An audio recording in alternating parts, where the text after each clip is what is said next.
Okay, so very good evening to all of you dear students. Very good evening and again welcome to our channel Adda247 Northeast. Amar Adda247 Northeast or YouTube channel pon prothomote ami homu Okhomor hokolu bhaiti bhonti hokolu aspirant of APSC combined competitive examination preliminary exam 2022 homu aspirant welcome janaisu swagatam janaisu aru amar azir dintur most important class that is on polity আমি আৰম্ভ কৰিম পলিটিৰ আমাৰ আজিৰ আমি MCQ আজি নকৰো আমি somehow থাম্বনেলটো মোৰ লগত আহি গল আজি আমি কন্টিনিউ কৰিম উইথ আপোনালোকে সাগে থাম্বনেলটো চাই ক্লাছৰ থাম্বনেলটো চাই গমে পাই গৈছে যে আমি আজি কন্টিনিউ কৰিম that is the most important articles of Indian Constitution most important articles বা আমি যদি কবলৈ যদি যাও আমাৰ যিসকল ভাৰতীয় সংবিধানৰ যিসকল আমাৰ আৰ্টিকেল আছে as we all know that কি আমাৰ তাত আমাৰ ভাৰতীয় সংবিধানত 450 প্লাস আমাৰ আৰ্টিকেলস আছে সে হে তাৰ পৰা যে মোস্ট ইম্পৰ্টেন্ট যিবোৰ আৰ্টিকেল আছে আৰু কম্পিটিটিভ পৰীক্ষাৰ কাৰণে যি আৰ্টিকেল বিলাক সবতকে বেছি ইম্পৰ্টেন্ট সেই আৰ্টিকেলবোৰ আমি আজিৰ ক্লাছত আমি কন্টিনিউ কৰিম সো বলক দেৰি নকৰাকে আমি আৰম্ভ কৰো আমাৰ আজিৰ এই সেশনটো আগত প্ৰথমতে এবাৰ চাইলম যে কোনে কোনে আমাৰ লগত আজি সেশনত অলৰেডি আহি উপস্থিত হৈছে সো ভেৰি গুড ইভিনিং এভৰিওয়ান সকলোকে ভেৰি গুড ইভিনিং জনাইছো জোৰে যিমান পাৰে সবে লাইক আৰু শেয়াৰ কৰি দিব সো আমি এটা ধুনিয়া মোটিভেশনাল কোটছৰ হৈতে আমাৰ আজিৰ এই সেশনটো আৰম্ভ কৰিম কি বুলি কৈছে ইয়াত চাওক remind yourself if it was easy then everyone would do it মনত ৰাখিব লাগিব সদায় এইটো যে যদি এইটো ইমান ইজি হল হেতেন তেনেহলে সকলে কি কৰিলে হেতেন তেনেহলে সকলে কিন্তু এইটো ট্ৰাই কৰিলে হেতেন বাট মনত ৰাখিব যে এইটো ইমান ইজি নহয় এইটো বুলি ক'লে কোনটো আমি কৈছো এক্সামৰ কথা যে APSC নিচিনা এক্সাম হওক বা আদাৰ যিকোনো এক্সাম হওক ইমান ইজিলি তো আমি নোৱাৰো আমাক তাৰ কাৰণে কি কৰিব লাগে আমাৰ তাৰ কাৰণে প্ৰিপাৰেচন ল'ব লাগে আৰু যিসকলে ৰাইট ডাইৰেকশ্যনত ভাল প্ৰিপাৰেচন লৈছে তেওঁলোকে অকল কি কৰিব পাৰিব তেওঁলোকে অকল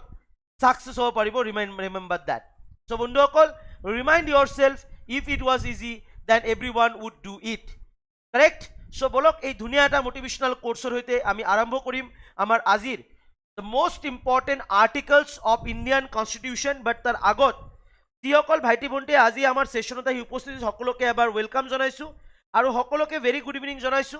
সকলৰ কাষত এটাই ৰিকুৱেষ্ট কৰিম সকলে এবাৰ শেয়াৰ কৰি দিয়ক সেশনটো আৰু যিমান পাৰে এবাৰ লাইক কৰি দিব আৰু Adda247 নৰ্থ ইষ্টৰ চেনেলক যদি এতিয়ালৈকে যদি সাবস্ক্ৰাইব যদি কৰা নাই তেনেহলে ডেফিনেটলি Adda247 নৰ্থ ইষ্টৰ আমাৰ অফিচিয়েল ইউটিউব চেনেলক সাবস্ক্ৰাইব কৰি বেল আইকনটো কি কৰিব বেল আইকনটো প্ৰেছ কৰি ৰাখিব যাতে সো দ্যাট আপোনালোকে ক্লাছৰ নোটিফিকেশন বিলাক প্ৰথমতে পাই থাকে সো বলা দেৰি নকৰাকে আমি আৰম্ভ কৰি দিও list of the important articles of Indian constitution okay so before move forward to the chapter আমি জানিব লাগিব যে আমাৰ ভাৰতীয় সংবিধানখন গৃহীত হৈছিল on 26 November 1949 আৰু আমাৰ ভাৰতীয় সংবিধানখনত সাংবিধানিক সভা বা আমি যদি কবলৈ যদি যাও গণ পৰিষদৰ বা কনস্টিটিউয়েন্ট অ্যাসেম্বলিৰ প্ৰত্যেকজন সদস্যই সিগনেচাৰ কৰিছিল কিমান তাৰিখে on 24th Jan 1950 আৰু আমাৰ ভাৰতীয় সংবিধানখন যদি আমি কবলৈ যদি যাও এনফোৰ্স হৈছিল on 26th January 1950 আৰু সেই কাৰণে এনফোৰ্সমেন্টৰ ডেটটো এৰ কাৰণে আমি প্ৰত্যেকটো বছৰ 26 জানুৱাৰী তাৰিখে গণতন্ত্ৰ দিৱস হিচাপে আমি পালন কৰি আহিছো গণতান্ত্ৰিক দিৱস হিচাপে আমি পালন কৰি আহিছো very good evening Rupam so এই 26 জানুৱাৰী 1950 ৰ যেটো সংবিধান যাক আমি কেতিয়াবা কৈ থাকো অৰিজিনাল কনস্টিটিউশন সেই অরিজিনাল কনস্টিটিউশন অনুযায়ী যদি আমি চাবলৈ যদি যাও সেই অরিজিনাল কনস্টিটিউশন অনুযায়ী আমাৰ ভাৰতৰ সংবিধান আমাৰ ভাৰতীয় সংবিধানৰ যেটো বেসিক্যালি আমাৰ আৰ্টিকেল পাৰ্টস আৰু শিডিউল আছে এটো কি আছে আমাৰ লগত আৰ্টিকেল আছিল 395 আৰ্টিকেলস আমাৰ লগত পাৰ্ট আছিল 18 পাৰ্টস আৰু আমাৰ লগত শিডিউল আছিল 8 শিডিউল But later on, যদি আমি কবলে যদি যাও আমাৰ দেশখন যিমান দিনে দিনে আগবাঢ়ি আছে, আমি যিমান দিনে দিনে ডেভেলপ হৈ আছো, পৰিৱৰ্তন হৈ আছে, মানুহৰ ডিমাণ্ডৰ পৰিৱৰ্তন হৈ আছে, আমাৰ কিন্তু এট প্ৰেজেণ্ট ৰাইট নাও আমি ক'ব পাৰোঁ যে আমাৰ কিন্তু এই সংখ্যাবোৰৰ সলনি হ'ল। আৰু বৰ্তমান আমাৰ লগত কিমান আছে যদি আমি চাবলৈ যদি যাওঁ, বৰ্তমান আমাৰ হাতত আমি যদি চাবলৈ যদি যাওঁ, we have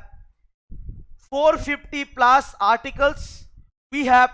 26 part, out of this 25 is important because part 7 আমাৰ লগত নাই, তো ডিলিট কৰি দিয়া হৈছিলে by the 7th Constitutional Amendment Act of 1956,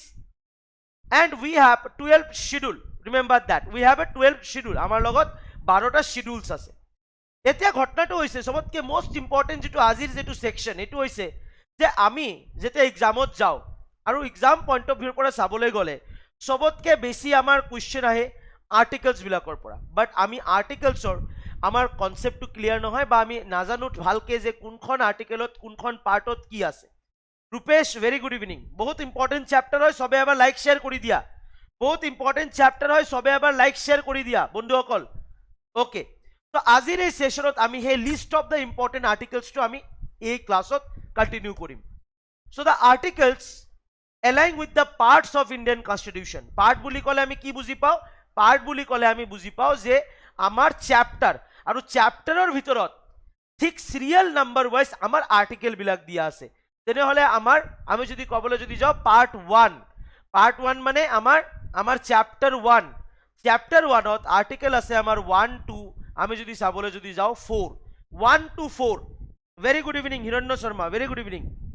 1 to 4 বুলি ক'লে আমি ইয়াত কি কি পাওঁ? Article 1 name and territory of the union, article 2 admission and establishment of the new state, and article 3 formation of new state and alteration of area boundaries and name of the existing state. মই যিবিলাক important article তাত মই red mark কৰি যাম। তো article 2 and article 3 and article 1 both এই তিনিটাই কিন্তু বহুত ইম্পৰ্টেণ্ট আৰ্টিকেল হয়, কাৰণ এক্সামত কেতিয়াবা কুৱেশ্যনত আহি যায় যে আমাৰ ভাৰতৰ সংবিধানত কোনটো আৰ্টিকেলত মেনশ্যন কৰা আছে about the name and territory of the ইউনিয়নৰ কথা। তেনেহ'লে আমি জানিব লাগিব যে আমাৰ একো নাই হিৰণ্য, একো নাই। চ' আমি জানিব লাগিব যে আমাৰ ভাৰতীয় সংবিধানৰ পাৰ্ট 1 আৰ্টিকেল 1ত name and territory of the ইউনিয়নৰ কথা মেনশ্যন কৰা আছে। যদি আমি ক'বলৈ যদি যাওঁ part 2 article 5 to 11, part 2 article 5 to 11 আমি কি পাম? Article 5 citizenship at the commencement of the constitution. Part 5 to 11 কাৰ লগত জড়িত হৈ আছে? আমাৰ চিটিজেনশ্বিপৰ সৈতে জড়িত হৈ আছে। মনত ৰাখিব লাগিব তেনেহ'লে এইটো কাৰ লগত জড়িত হৈ আছে? আমাৰ চিটিজেনশ্বিপৰ সৈতে আমাৰ জড়িত হৈ আছে। Remember that. নিশ্চয়কৈ দি দিম Rupam, Mridul, very good evening. Citizenship article 5 to 11, article 5ত কি আছে? Citizenship at the commencement of the constitution. Article 6 rights of the citizen of certain person who was migrated from India to Pakistan. মানে আমাৰ আৰ্টিকেল 6 to 9 পাকিস্তানৰ পৰা ভাৰতবৰ্ষলৈ আহিলে তাক কেনেকৈ নাগৰিকত্ব প্ৰদান কৰা হ'ব বা কেনেকৈ তাৰ নাগৰিকত্ব গুচি যাব তাৰ বিষয়ে মেনশ্যন কৰা আছে 6 to 9। And article 10 continuance of the rights of citizenship. এজন মানুহৰ কেনেকৈ আমি সকলোৱে জানো যে আমি উইথ দ্য 5 মেথডছ আমি আমাৰ নাগৰিকত্ব পাব পাৰোঁ, এণ্ড উইথ দ্য 3 মেথডছ আমি আমাৰ নাগৰিকত্বটো হেৰুৱাব পাৰোঁ। চ' আৰ্টিকেল 10ত এইটো মেনশ্যন কৰা আছে। And article 11 parliament to regulate the right of citizenship by law. Ultimately চিটিজেনশ্বিপৰ পাৱাৰটো পাৰ্লিয়ামেণ্টৰ হাততে দিয়া আছে, উই অল নো ডেট, আৰু সেইকাৰণে পাৰ্লিয়ামেণ্টক এম্পাৱাৰ কৰা হৈছে আৰ্টিকেল 11ত। পাৰ্ট 3 যদি আমি ক'বলৈ যদি যাওঁ, ইয়াত মেনশ্যন কৰা আছে about the fundamental right, about the fundamental right. Article 12 to 35, আৰু আৰ্টিকেল আছে তাৰ আণ্ডাৰত আৰ্টিকেল 12 পৰা 35। এই গোটেইকেইটা article very very important. Article 12ত কি কোৱা আছে? Definition of the state. যদি আমি ক'বলৈ যদি যাওঁ কি কোৱা আছে? Definition of the state, article 12। আৰু আৰ্টিকেল 13ত কি কোৱা আছে? Law inconsistent with or in derogation with the fundamental right, laws inconsistent with or in derogation with the fundamental right, article 13ত মেনশ্যন কৰা আছে। আমি যদি কবলে যদি যাও এই দুটাৰ আৰ্টিকেল 12 আৰু 13ক বাদ দি আৰ্টিকেল 12 আৰু 13ত বাদ দি যদি আমি চাও আর্টিকেল 14 টু 18 কি আছে আমার রাইট টু ইকুয়ালিটি অরিজিনালি আমার লগত আছিলে 7 fundamental right but at present we have a 6 fundamental right 7খন ফান্ডামেন্টাল ৰাইটৰ ঠাইত আমাৰ 6খন ফান্ডামেন্টাল ৰাইট কিয় হল যদি আমি কবলে যদি যাও because right two property under article 31 ইয়াক বাই 44th কনস্টিটিউশনাল এমেন্ডমেন্ট অ্যাক্টৰ দ্বাৰা 1978ত কি কৰি লোৱা হৈছিলে ইয়াক ইয়াৰ পৰা সাইড কৰি লোৱা হৈছিলে এজ এ লিগেল ৰাইটত লৈ যোৱা হৈছিলে under article 300 sub clause A under article 300 sub clause A and was made include part যদি আমি কবলে যদি যাও part 12 of the constitution রাখা হয়েছে তাত আর্টিকেল 300 এর আন্ডারত সো আর্টিকেল 14 টু 18 কি আছে আমার রাইট টু ইকুয়ালিটি আৰু ৰাইট টু ইকুয়ালিটিৰ ভিতৰত যিমান কেটা আমাৰ আৰ্টিকেল 14 15 16 17 আৰু 18 এই গোটেই কেটা আৰ্টিকেল কিন্তু আমাৰ আহি যায় নেক্সট আমাৰ আহে ৰাইট টু ফ্ৰিডমৰ আন্ডাৰত আমাৰ কি আমাৰ 6খন ফ্রিডম আছে আন্ডার আর্টিকেল 19 টু 22 ইয়াত এটু মেনশন করা আছে এন্ড আর্টিকেল 19 তারপরা আপ টু আর্টিকেল 22 কি করা আছে আমার রাইট টু ফ্ৰিডমৰ কথা কোৱা আছে ইয়াত আমাৰ আৰু এটা এডিশনাল রাইট আছে that is article 21 sub clause A that is right to education remember that আমি তাক মনত রাখিব লাগিব রাইট টু এডুকেশন যেটো আমাৰ by the 86 constitutional amendment act of 2002 ৰ দ্বাৰা আমাৰ ফান্ডামেন্টাল ৰাইটত আহি মানে যোগদান কৰিছে বা ফান্ডামেন্টাল ৰাইটৰ চ্যাপ্টাৰত আহি মিলিছে ৰিমেম্বাৰ দ্যাট ঠিক তাৰ পিছত আৰ্টিকেল 22 ৰ পিছত ৰাইট এগেইনষ্ট এক্সপ্লইটেশন শোষণৰ বিৰুদ্ধে যেটো আমাৰ অধিকাৰ আছে শোষণৰ বিৰুদ্ধে অধিকাৰ আৰ্টিকেল 23 পৰা 24 আৰ্টিকেল 23 and 24ত আমাৰ কি আছে শোষণৰ বিৰুদ্ধে অধিকাৰৰ কথা কোৱা আছে Article 23 and 24 remember that মনত ৰাখিব ভালকে next আছে আমাৰ article 25 to 28 right to religious freedom that means right to freedom of religion এর কথা কোৱা আছে স্পষ্টকে right to freedom of religion article 25 ৰ পৰা 28 লৈকে article 25 to 28 right to freedom of religion আৰু article 29 and 30 কি মেনশন কৰা আছে আমাৰ কালচাৰাল এন্ড এডুকেশনাল ৰাইটৰ কথা কালচাৰাল এন্ড এডুকেশনাল ৰাইটৰ কথা আমাৰ 6খন ৰাইট টু ফ্ৰিডমৰ আন্ডাৰত আমাৰ 6খন ৰাইট পৰে freedom of speech and expression freedom of assembly peacefully without arms freedom to from association or union freedom to move freely throughout the territory of India freedom to reside and settle in any part of the country যদি আমি কবলে যদি যাও and freedom to practise any profession or carry any occupation trade or business so we have a six right to freedom 6 kinds of freedom so article 29 and 30 culture education শিক্ষা আৰু সংস্কৃতিৰ অধিকাৰৰ কথা কোৱা আছে আৰু article 32 যদি আমি article 31 তো আমাৰ ডিলিট হৈ আছে যে লিগ্যাল ৰাইট article 31 আমাৰ ৰাইট টু প্ৰপাৰ্টি আছিল হেতু আমাৰ লগত নাই বৰ্তমান এটো article 300 সাব ক্লজ এৰ আন্ডাৰত যে লিগ্যাল ৰাইট হৈ আছে right to property so article 32 আমার কি আছে রাইট টু কনস্টিটিউশনাল রেমেডিজ ইয়াত কি আছে ইয়ার আন্ডারত উই হ্যাভ এ 5 রিটস যিয়ে আমার মৌলিক অধিকার বা আমার যেটো আমি কব পাৰো এটা কথা যে আমাৰ যেটো ফান্ডামেন্টাল ৰাইট তাক কি কৰে প্ৰোটেকশন দিয়ে যেনেকে হাইকোৰ্টেৰ ক্ষেত্ৰত আন্ডার আর্টিকেল 226 5 রিটস কি আছে আমার habeas corpus mandamus কোয়ারেন্টো certiorari and prohibition remember that and prohibition next কি আছে আমার part 4 DPSP directive principles of state policy under article 36 to 51 under article 36 to 51 কি মেনশন করা আছে ইয়াতে যদি আমি চাবলে যদি যাও yes সবে লাইক শেয়ার কৰি দিবা যিমান আছে ভাইটি বন্টি সকল সবে লাইক শেয়াৰ কৰিবা বহুত ইম্পর্টেন্ট হয় এটু তোমালোকে চাবা যে যিকোনো এক্সামত তোমালোকে এক্সাম দিবলৈ নোযোৱা কিয় এইটো সেকশনৰ পৰা তোমালোকৰ কিন্তু কোৱেশ্চন থাকিবই থাকিব আৰ্টিকেল 36 টু 51 কাৰ লগত জড়িত হৈ আছে আমাৰ directive principles of state policy that means আমাৰ ডিপিএসপি ডাইৰেকশন ডিপিএসপি কিন্তু কাৰো ওপৰত বাধ্যতামূলক নহয় ইজ জাস্ট এ ডাইৰেকশন যেতিয়া ষ্টেট বা কান্ট্ৰিয়ে ল ফৰ্মেশন কৰে তেতিয়া তেওঁলোকে ইয়াত কি কৰিব পাৰে আমি ক'ব পাৰো যে এটো হেল্প কৰিব পাৰে সো ইয়াৰ ভিতৰত কোনটো ইম্পৰ্টেন্ট আমি কৈ যাম এতিয়া আমি চাই লম 36 to 51 গোটেইটো আমি পঢ়িব নালাগে মনত ৰাখিব লাগিব আমাৰ Article 40, that is organization of village panchayat, Article 40, remember that. Next কি আছে আমার ইউনিফর্ম সিভিল কোড, Article 44, ঠিক আছে, uniform civil code, remember that. Next important কি আছে আমার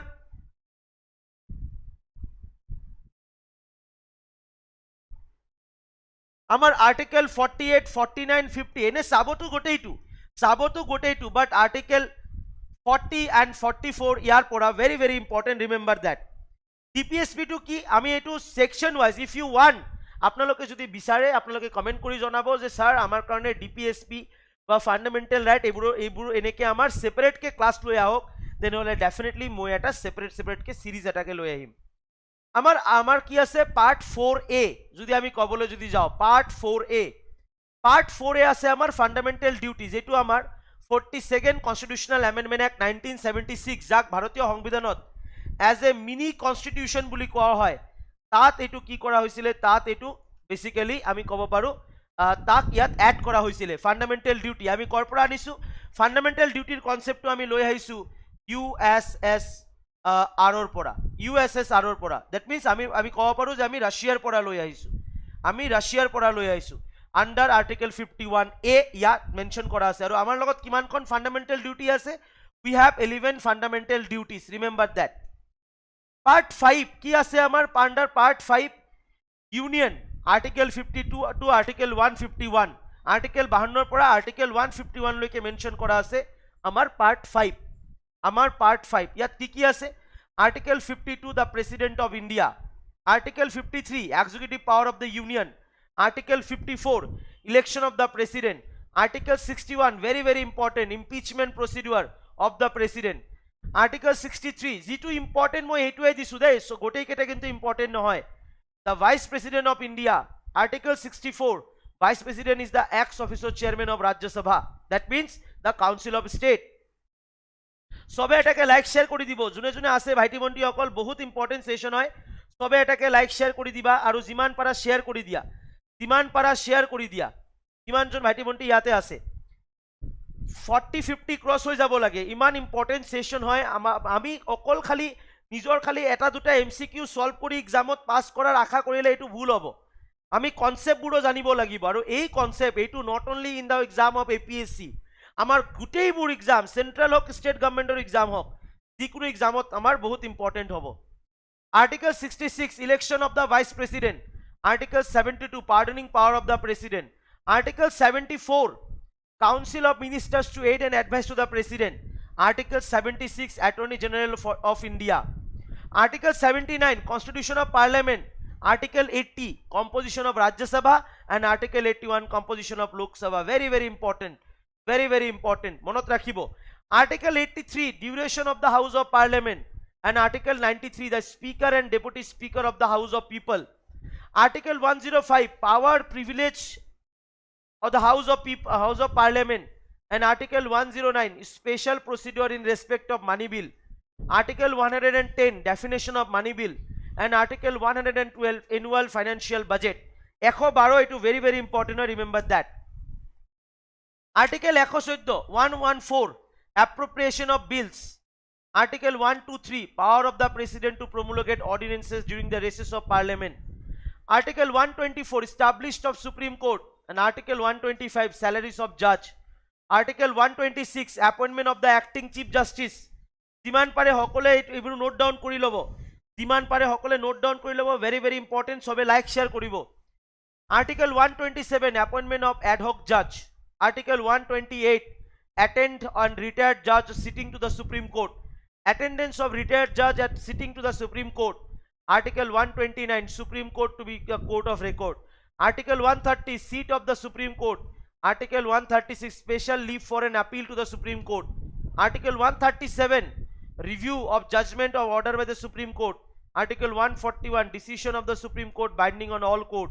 Article 148 Controller Auditor General of India, Article 149 duties and power of the CAG, remember that।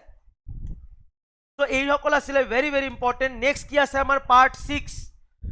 state, মানে আমার part 6 হইছে আমার state government under Article 152 পৰা 237, remember that। ইয়াৰ ভিতৰত ইম্পৰ্টেণ্ট কোনবিলাক article 153 governor of a state,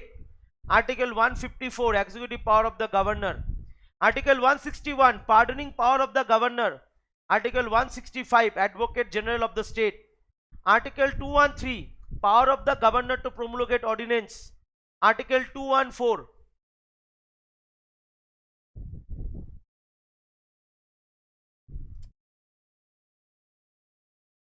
article 214 high court for the states, and article 215 high court to be the court of record, high court to be the court of record, article 226 power of the high court to issue certain writs, and article 233 appointment of the district judge, article 235 control over subordinate courts. एक এটা very very important article হয় আমার exam point of view পৰা examত বহুত importantly ইয়াৰ পৰা questions আহি থাকে, and that is must আপোনালোকে যত চাব previous years ৰ question paper যিমানবোৰ চাব এইটো সেকশনৰ পৰা question পাব। part 7 আমি যদি কবলৈ যদি যাও এইটো আমাৰ লগত বৰ্তমান নাই, because ইয়াত স্টেট বি ক্যাটাগৰি স্টেটসৰ কথা মেনশন আছিল যেটো আমাৰ 1956 ত 7th কনস্টিটিউশনাল এমেন্ডমেন্ট এক্টৰ দ্বাৰা ইয়াক সাইড কৰি দিয়া হৈছিল। Next important article part 8 union territories, ইয়াৰ কথাটো আমাৰ কাৰণে ইমান ইম্পৰ্টেন্ট নহয়। পাৰ্ট 9 পঞ্চায়তস, আৰ্টিকেল 243 to 243O মনত ৰাখিব, 243A about গ্ৰাম সভা and 243B about the constitution of panchayat. Article 9A municipalities, article 243 P para 243 ZG, part 10 scheduled tribal areas, article 224, and part 11 center state relation, article 245 to 263. Again part 12 finance property contracts, article 264 para 300A loike etu important ase amar. Article 266 consolidated fund and public accounts fund, article 267 contingency fund of India, article 280 finance commission, article 300A right to property. Part 13 trade commerce within the territories of India, article 301 to 307. 301 freedom to trade and commerce, 302 power of parliament to impose restriction on trade commerce, etu bahut important hoy amar. Part 14 service under the center and the state, article 308 to 323. 312 all India service or kotha kot mention kora ase amar, article 312. Article 315 public service commission for the union and the state, and article 320 function of the public service commission. Part 14A tribunal, article 323A to article 323B, article 323A administrative tribunals. Part 15 election, article 324 to 329. Article 324 ki diya ase superintendence direction and control of election to the election commission. Article 325 no person to be ineligible for inclusion in or claim to be included in a special electoral roll on the ground of religion, race, caste or place of birth and all. Article 326 election to the house of people and the legislative assembly of the state, etu on the basis of adult suffrage, etu kot mention kora ase amar article 326 ot examot bahut importantly question ahe, remember that. Part 16 special provision to SC and ST, special provision to SC, ST and OBC and minority, article 330 to 342. Part 17 amar official language er kotha mention kora ase amar logot kiman ami jodi kobole jodi jao, we have right now 22 official language aru last add hoisile 4, that is Bodo, Santali, Maithali and Dongri. 343 to 351 official language of the union, 345 official language of the state, 348 language to be used in the Supreme Court and High Court, 351 directive for development of Hindi language. Part 18 emergency, article 352 to article 360. Article 352 proclamation of emergency, national emergency, article 356 state emergency, and article 360 financial emergency. Part 19 article 361 to 367, that is protection of president and governor. এই তিনিটা আমার যেটো emergency provision আছে very very important, remember that. And part 20, amendment to the constitution, article 368, power of the parliament to amend the constitution. And part 21, special translation and temporary provision, article 369 to 392. And article 370, etu bortoman to nai, etu uthai dia hoise. 371A, special provision, etu nai. And 371J. Part 22, short text commencement authoritative text of Hindi in Hindi. So etu iman eta important nohoy. So dear students, with that ami jodi kobole jodi jao amar bharotiyo সংবিধানত the most important article, ami jimanbur amar logot article ase gotei keta kintu ami poribo nalage, but exam point of view pora ji keta article very important hoy, very important. Apnaloke ji exam e nidiye kiyo, APSC exam diok, apnaloke grade 3 grade 4 exam diok, SSC diok, SSC exam diok, UPSC exam diok, apnaloke CDS or exam diok ba apnaloke amar DHS or exam diok. In every field, in every exam, you have to face these kinds of questions directly related to the article of Indian Constitution. So must be sobe ki koribo lagibo, এই যিবোৰ article আছে এবাৰ revise কৰিব লাগিব আৰু মই যেনেকে বনাই দিলো the most important 395 টা বুলি ক'লে 395 টা আৰ্টিকেলটো আপুনি মনত ৰাখিব নোৱাৰো, সো যি কেটা মোস্ট ইম্পৰ্টেন্ট হে কেটা আৰ্টিকেল আপোনালোকক দি দিলো, আপোনালোকে ইয়াক ভালকে এনালাইসিস কৰিব আৰু ভালকে পঢ়িব, ডেফিনেটলি এক্সামত আপোনালোকৰ বহুতখিনি সহায় হ'ব। তো আজি সেশনটো আমি ইয়াতে সামৰণি মাৰিম। তাৰ আগত এটা কথা কৈ দিও, যোনে এতিয়ালৈকে আমাৰ টেলিগ্ৰাম চেনেলত জয়েন কৰা নাই তেওঁলোকে আমাৰ টেলিগ্ৰাম চেনেলত জয়েন কৰি লওক, আৰু Adda247 নৰ্থ ইষ্টক কিয় আপোনালোকৰ বিভিন্ন এক্সাম প্ৰিপাৰেচনৰ কাৰণে চয়েস কৰিব তাৰ বিষয়বোৰ ইয়াত দিয়া আছে। আৰু লগত আমাৰ APSC ফাউণ্ডেশ্যন বেচ